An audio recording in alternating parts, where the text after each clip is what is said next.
51-43 at the half. Wala po sa Smarts, guys on hand with Dominic Uy breaking down the action. And in that first half, nakita natin Josh Dollar tried to keep things competitive in the first quarter, pero San Miguel Beer nakakahanap lagi ng sagot sa mga scoring run nitong Barako Bulls.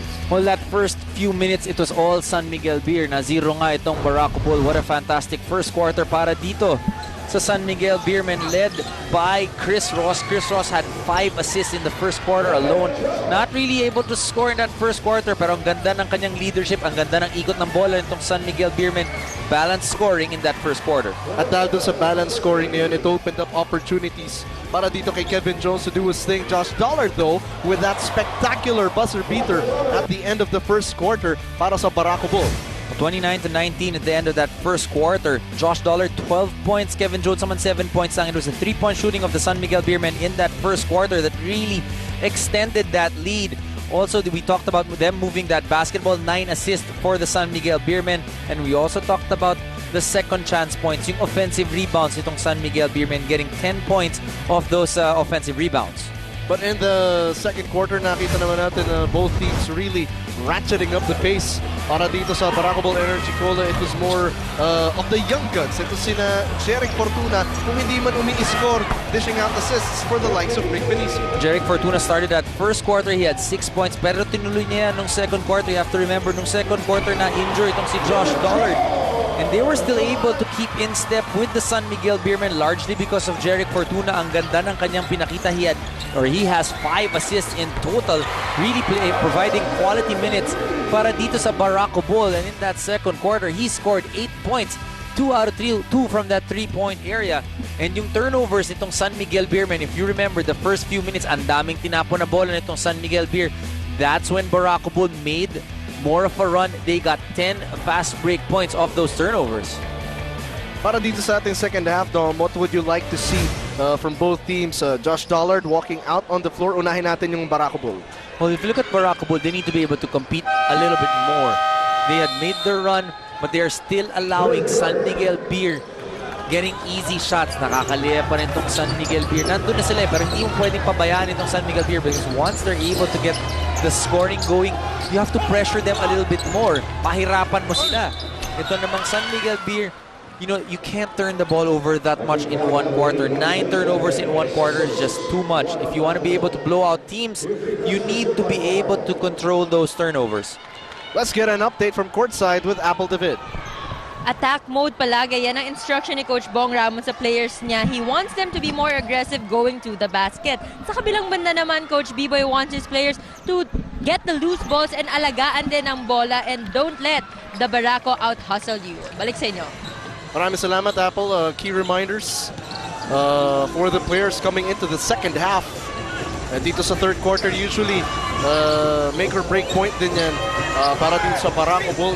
I remember the Philippine Cup, they had explosive third quarters coming out of the gate kaya sila nakakakuha ng mga behind wins.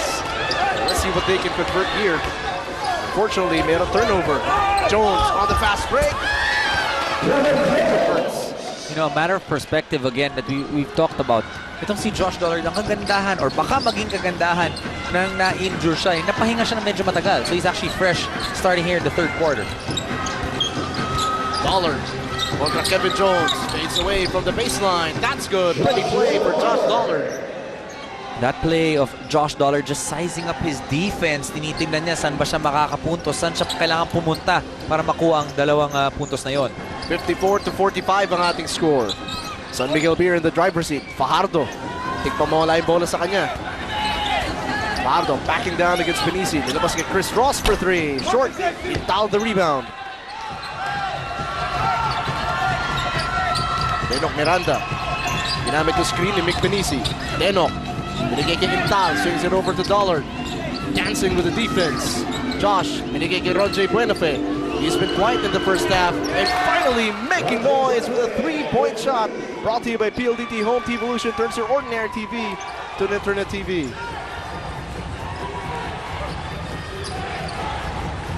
Fajardo in the high post. Binigay kay Arwin. Fires away against Intal. Long range shot. That one rattles in. And That three-point shot brought to you by PLDT Home TV Evolution turns your ordinary TV into an internet TV. Well, Apple talked about it, yung mga reminders ng mga coaches for Barako. He wants them to be more aggressive, not settle for those outside shots. Ito namang San Miguel Beermen, they know na hindi nila pwedeng pabalikin itong Barako and not get outworked by their opponent. And speaking of hard work, Ron J. Buenafe, rewarding hard work ni Mick Penisi with that assist. San Miguel Beer, niikot ang bola. Balik kay Kevin Jones from long range. That three-point shot brought to you by PLDT Home TV Evolution turns your ordinary TV into an internet TV. Now we understand how come pinalitan ng import si Josh Boone because Kevin Jones, fits a lot better dito sa San Miguel Beermen. Mick Penisi on the other end. San Miguel Beer, nagmamadali. Ross, the fake, the shot, and the putback is good. Gets the finish and the foul. Chris Ross that time using his quickness and also his footwork getting that spin off Denok Miranda. Si Chris Ross medyo naglilimp as he goes to the free throw line. Excellent play by Chris Ross, hindi sumuko dun sa initial miss and he completes the three-point play. Ang bilis din ng second jump nitong si Chris Ross, that's why he gets a lot of rebounds. Naalala ko na naglalaro pa siya dun sa dating PBL, he would throw down dunks in transition. So the athleticism is just there for Chris Ross to utilize. Bola mananatili dito sa Barako Bull. 14 on their shot clock. Dollard contra Jones. Crosses over. Pulls back out. Binostean ngayon si Kevin Jones. Chris Ross ready to double. Denok, free from long range. Masyado malakas. Intao, the second effort. Penisi titira ng tres. Masyado malakas. Battle for the rebound. Makukuha ni Kevin Jones.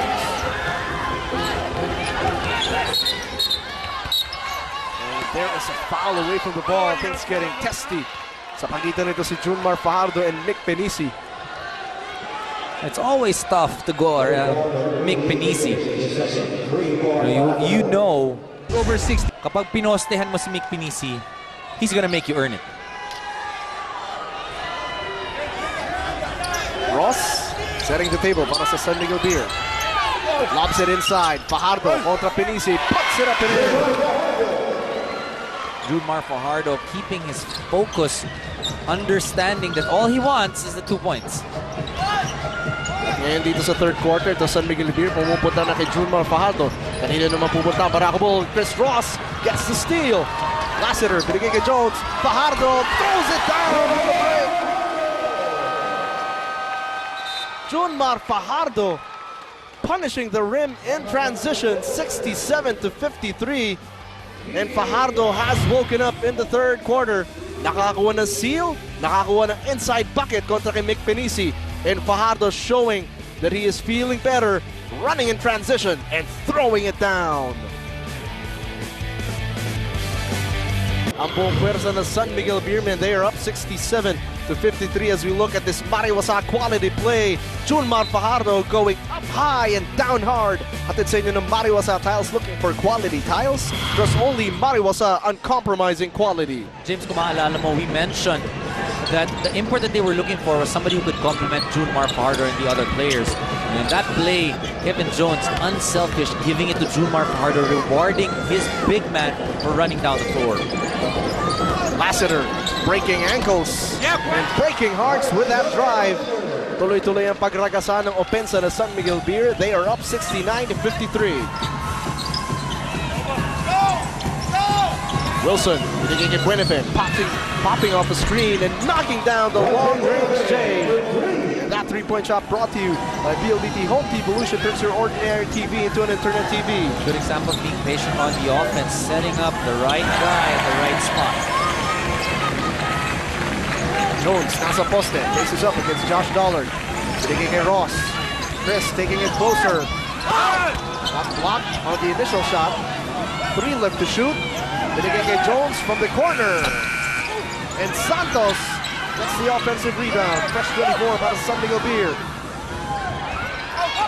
Fajardo. Wisely, binigay mo na sa kanyang point guard. That shot of Kevin Jones is wide open. Even if you missed it, you gotta applaud yung ball movement nitong San Miguel Beermen and also applaud the extra effort of Arwin Santos to get the defensive rebound. Barako Bull, nagmamadali. Dollard with a crossover. Power move inside. That's good for Josh Dollard. Rubik wants a clear out. 20 points now for Josh Dollard. Sticking with it. 13-point lead for the San Miguel Beermen. We talked about him needing the help of the guys coming from Metro, the locals. Jeric Fortuna did that in the first 2 quarters. Let's see if dito sa Barako Bull in the third. Para naman sa San Miguel Beer, nanggagaling ang puntos mula kay Junmar Fajardo coming off easy buckets inside and breakaway dunk earlier. Second quarter, he's turning it up on defense and forcing Buenafe for 3. That's good for Rodre Buenafe. 3-point shot by PLDT Home Evolution to his ordinary TV into an internet TV. 9 puntos para kay Rodre Buenafe. Third quarter, all coming from the 3-point area. Sampu ang lamang ng San Miguel Beer. Inside pass, Jones just misses. Providing that spot. Ball will stay with the San Miguel Beer now with 6 points in the ball. Nakita mo nag-hesitate pa siya. Initially, Mercado para sa San Miguel Beer, Dorian Peña. Para naman sa Barako Bull. Against San Miguel Beer.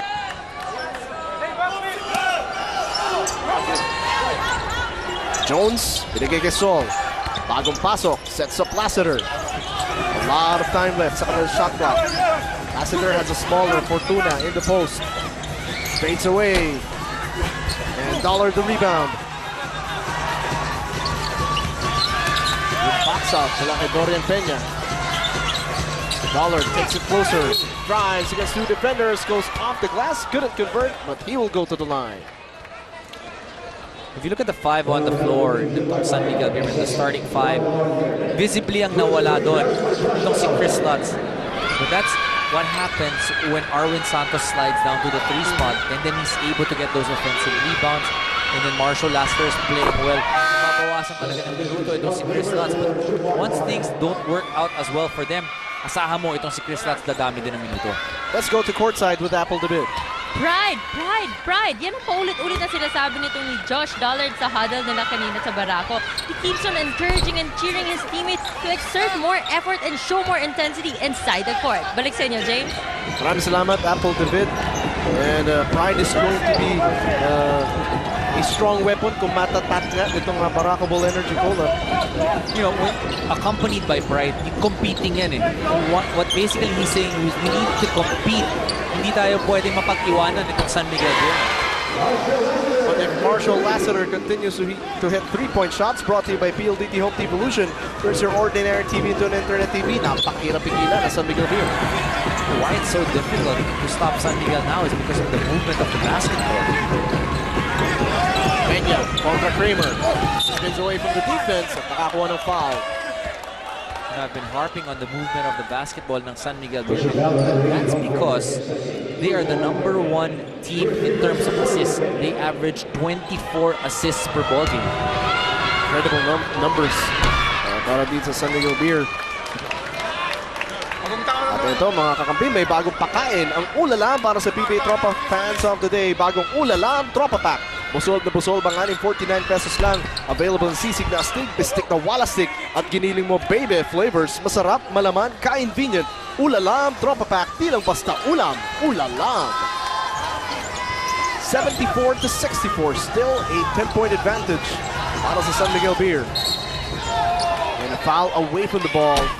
Bukas si Doug Kramer, mapipito ng back-to-back fouls this time on the offensive variety. 3 fouls in the game for Kramer.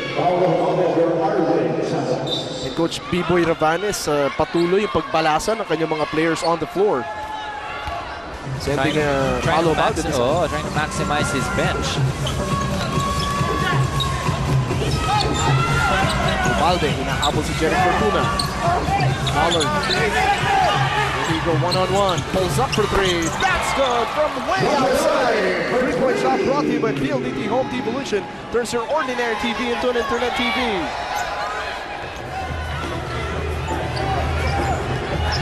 #25 points para kay Josh Dollard. Wrestling match sa pagitan ni Kevin Jones and Josh Dollard. Jones spins back down to the middle. Fade away. Mintis. Kramer. If that's on Kramer, that's number 4. So far, Doug Kramer not really getting into a groove dito sa larong ito. Getting 4 personal fouls. Limited minutes for Doug Kramer. Barako ball. Trying to keep it close. Salamat sa kanilang 3-point shooting. At pagbabalik nga nito si Josh Dollard. Fortuna shaking off his defender. It's the side of the backboard. And Mubalde to the other side and converts. Making sure that Josh Dollard had no opportunity to try even block that shot. Ginamit niya yung katawan niya to block away to see Josh Dollard trying to challenge that fast break layup. 76-67 with 3 minutes natitira sa ating third quarter. Buenafe with a fake. Dancing with the defense. Twirls and scores! Much needed 11 points mula dito kay Ron J. Buenafe. So keeping the San Miguel Beermen within striking distance. Ron J. Buenafe, 11 points in the third quarter. Mercado spots Ubalde. Nilapit sa basket. Stops, pops, and scores. Ubalde quietly with 10 points in the ball game. Nakikita nga natin, Dom, we mentioned at the top of the coverage itong Barako ball. They have no problem scoring. Pero nakakasagot kasi, nakaka-convert yung San Miguel Pier every time Barako ball converts to the basket. And it's one thing to be able to score, it's another thing to be able to stop the other team from scoring as well. Lalo na kapag dikitan, kunyari makadikit ka all throughout. Pero yung mga stops, the last 2 minutes, that's what's really important. And in this fast and furious matchup, tatawag muna ng timeout on the floor. 78-69, San Miguel Beer with the advantage. 69 under 2 minutes natitira sa ating third quarter. Paalala lang po mga kapatid, subaybayan natin ang Kwentong Gilas, a Sports 5 documentary. Mapapanood po nating episode Jason Castro, Feel the Blur, April 1, 9:30 p.m. Mapapanood niyo po yan sa TV5. At maraming salamat po sa production team nitong Kwentong PBA. Lahat po tayo, mas nakikilala po natin yung mga stars natin mula sa Gilas Pilipinas at sa PBA. Salamat po sa mga bahagi ng ating Kwentong PBA. Pero dito sa ating laro, kung meron kailangang ipagpasalamat itong Barako Ball Energy Cola, yun yung patuloy na pagkayod nito si Josh Dollard, especially offensively. 25 points, 8 rebounds para kay Josh Dollard. In the second quarter naman, itong si Jeric Fortuna. So far in the third, it's been Ron J. Buenafe to be able to help them out, keep San Miguel within striking distance. You know, just going back to that Kwentong Gilas, ang ganda na nakikilala natin ang ating mga bayani dito sa PBA at sa Gilas team natin to be able to, you know, just get them more grounded in terms of makita natin saan ba nanggaling ang ating mga player, anong pinagdaanan nila. Truly inspirational. Para maintindihan natin kung saan sila papunta at ba't sila nakarating. Nasa sila ngayon, we need to review their history. 3-point shot brought to you by PLDT Home Evolution, turns your ordinary TV into an internet TV. Paulo Ubalde smoking hot para sa San Miguel Beermen. 81-71. Balik sa 10 lamang ng San Miguel Beer. Fortuna, binigay kay Dollard. Open from straight away. Unfortunately, a foul away from the ball. Tawag kay Chris Lutz. Tawag kay Chris Lutz nga. Sinusubukang pigilan na si Will Wilson na makakuha ng position sa ilalim.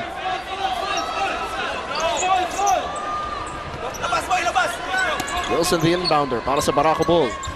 Astimosa, they have a fresh shot clock to work with. Carlo, binigay kay Dollard. Dinidikitan niya ni Kevin Jones.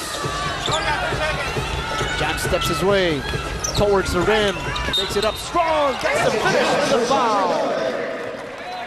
Working hard on the offensive end, Josh Dollard. That's what we mean. Ito yung import na kayang makapunta sa basket. You know, even though how tough that defense is, Kevin Jones na yung bumabantay sa kanya, still able to get that shot up with the strength, with the imposing presence, getting the basket, and the three-point play. 30 puntos. Follow dito kay Josh Dollard. May stare down pa siya sa ating referee. He has to be careful. I know he's an emotional player, pero kailangan mag-ingat siya sa mga ganong situations. Here's Kevin Jones. Binigay muna kay Chris Lutz. 10 left to shoot. Under a minute remaining here in the third. Jones short sa kanyang tira. At nakakaw ng rebound. Josh Dollard bounces it off the foot of Dorian Peña. We got to cross the timeline. Dollard. He's been hot. Pagtuloy-tuloy kanya ang kanya scoring splurge. Oh, traveling violation. Dorian Peña a little bit slow that time to seal or slide down to the shaded area. You can see, you can feel the frustration on Josh Dollard. He's really trying to fire his team up. Sinabi nga ni Apple kanina, every time na pumunta sila dun sa timeout, he keeps talking about pride. Well, it's one thing to motivate your team. Kailangan mag-respond naman sila. Mercado. One thing about Josh Dollard, he's leading by example. Willie Wilson makapipito ng kanyang pangalawang foul with 6.3 left.